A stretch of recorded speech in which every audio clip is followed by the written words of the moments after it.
There you have it.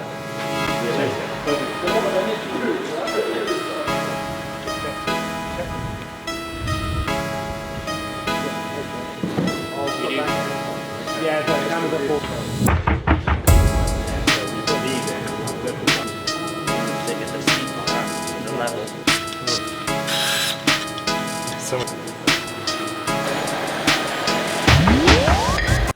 Hi ladies and gentlemen, this is the Mahker YouTube channel, and today we've got a workshop full of Ineos Grenadiers and a Bruder trailer from Australia.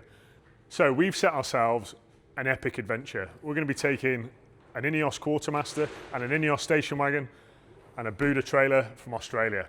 We're going to go all the way from Norway, cold cap, all the way down to Cape Town in South Africa. So this is the longest north to south drive in the world.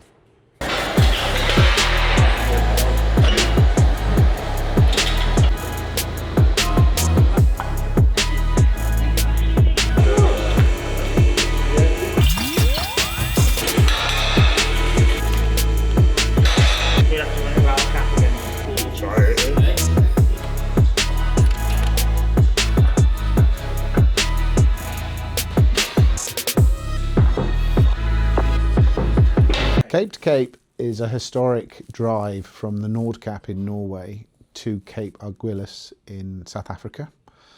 It is the most northerly point in at least the Western Hemisphere down to the most southerly point in the world. So that's what it is. It's a 20,000 kilometre drive directly from Norway to South Africa. It started in 1957. A gentleman called Richard Papp, military cross winner, decided to do this the first time round, and it took him 86 days, but he did it in a car that's in the National Motor Museum, 25 horsepower, two-wheel drive. We're planning on doing it in 2 Ineos Grenadiers and a Bruder EXP4 trailer, and we're going with 6 guys. Unlike Richard, we're not hard enough. Richard just did him and a couple of guys, but no, we're doing it 2 4x4s and a trailer. Challenges is outfitting to cope with from -20 to +40 across variations of all types of roads: off-road, on-road, motorways, A roads, no roads. That's the challenges, and to take enough equipment with us to keep everybody safe and to keep them fed. And what logistical planning have you had to do in advance of heading off? An enormous amount, because we have to go through a number of countries which are quite dangerous, from at least the Foreign and Commonwealth Office. They think they are. So we've had to plan our route. Just to give you an example, Richard basically just went straight down. So, but you can't do that now through Africa, because if you go through Mali, there's a lot of terrorism. You go through northern Nigeria, there's quite a lot of terrorism. You can't go the east way round anymore, because you've got to go through Somalia. Again, terrorism, risk of kidnap. So we've had to go the long way round, which is West Africa. So we've had to plan that route based on the current security advisor in my team to minimise any security constraints. And then when we go through Nigeria, I've got friends down there, and we're actually being escorted all the way through Nigeria. So there's been a lot. And what has Mahker and Dave's team here done for you in the vehicles? What they've done is make sure that those vehicles are fit for mechanical purpose. So they have gone through it engine-wise, they're going through suspension-wise, just to make sure that we can actually take those vehicles physically and will work.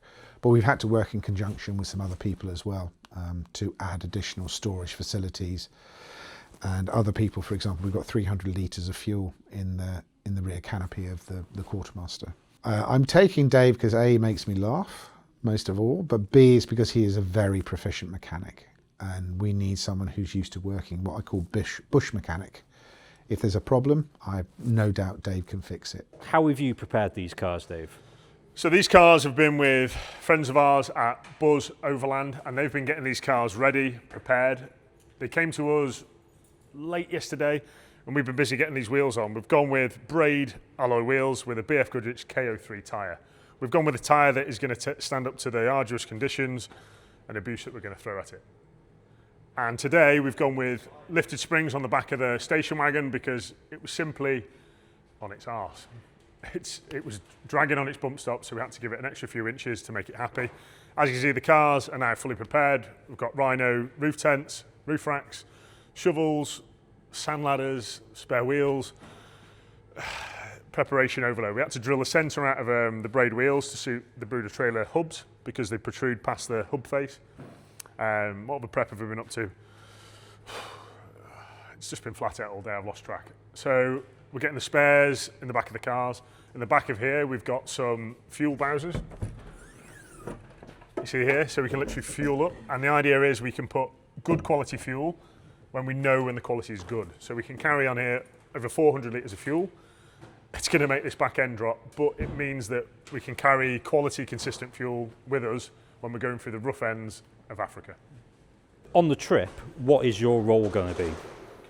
My main role is chief mechanic, so keeping these wheels turning, keeping the cars maintained, keeping an eye on brake pads, wear and tear, making sure the oils are topped up, and because we're doing so many miles, these cars actually need a service schedule halfway into the trip.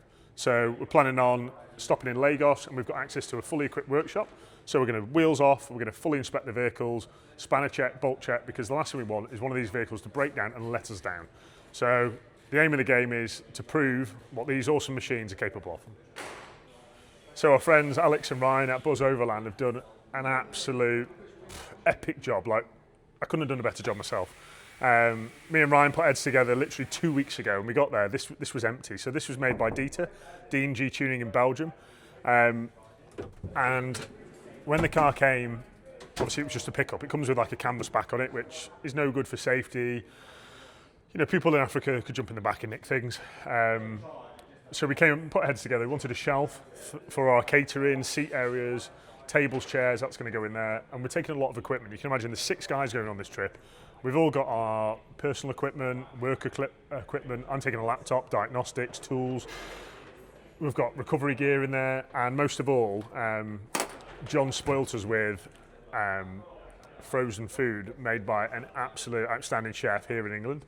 So that's going to be going in there. So we've got meals on the move, because none of us want deli belly, so, or travel belly, or whatever you want to call it. I certainly don't want to be having the scripts halfway around that kind of trip, not when you're sat in a car driving for so long.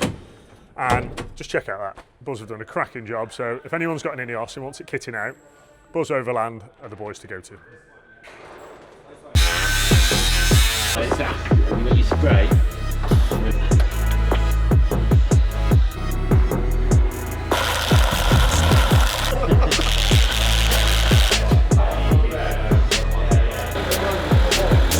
Very nice, because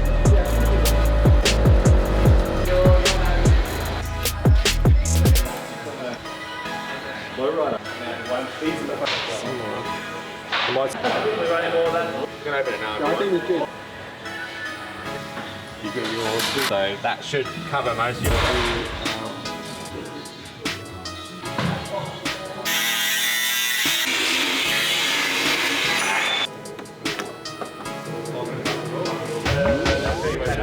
G'day, my name's Toby. I'm a co-founder of Bruder. So with my brother and I, we started this company. Been operating for about 10 years, and basically we make expedition trailers that we sell all around the world. So everything we do is manufactured in Australia, but a good portion of what we make heads offshore. So this here is an EXP4, so it's the very smallest version of what we currently make.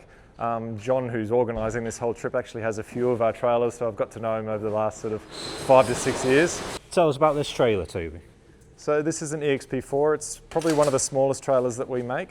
John, who's a client of ours that became a friend probably about 6 years ago, has a few of our trailers. This particular trailer is really designed for speed of setup, speed of pack up. All our trailers have a patented suspension system, so basically you've got a button that will lower the trailer like that, or raise it up.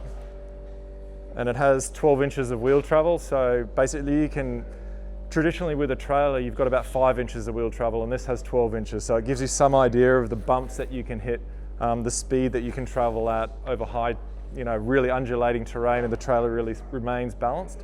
The other aspect to it is these are really designed for people to be off-road. So when you're off-road, the ground is never ever flat.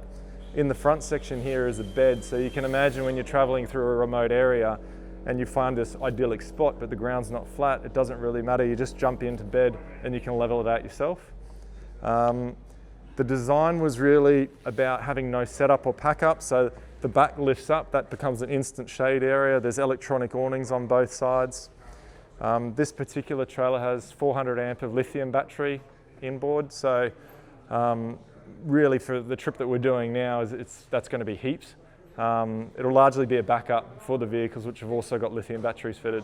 So in this back section, this just lifts up and down. It's still getting fitted out, obviously, for the trip, but everything will get clicked in here, so coffee machines, etc. The idea with it is that normally you'd have something on a drawer that you slide out, but when you can fix things in, it just makes the speed of setup so much quicker. There's a fridge freezer here, storage here. It's currently got a gas cooktop here, but that'll actually become an induction one. Cool. Buttons for your awnings. And again, it's really just a straightforward system.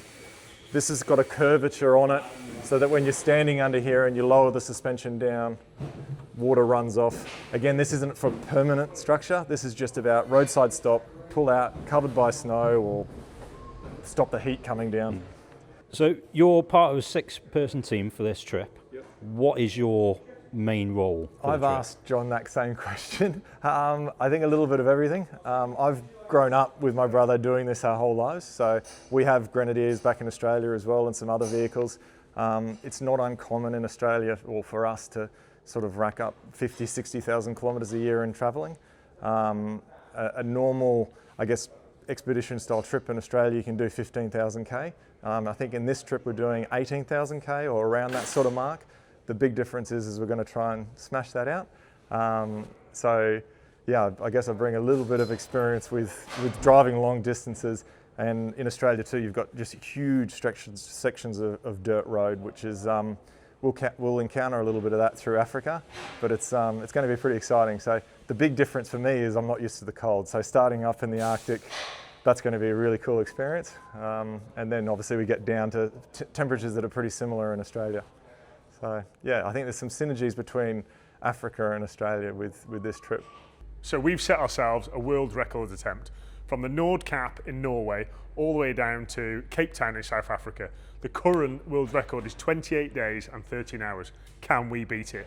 In an Ineos Quartermaster and an Ineos station wagon with a Bruder trailer with our kit in it. Make sure you follow our socials, because we're going to hammer this trip on there, and I'm going to capture every single country, place we go to. And the best bit is there's an Instagram page called Always Look Twice AL2. Check that out. It's going to pop up somewhere soon, and you'll be able to follow the trip. And also on my socials, we are Mahker, etc., and the adventure page. So these cars, it's going to be crazy. See you again soon.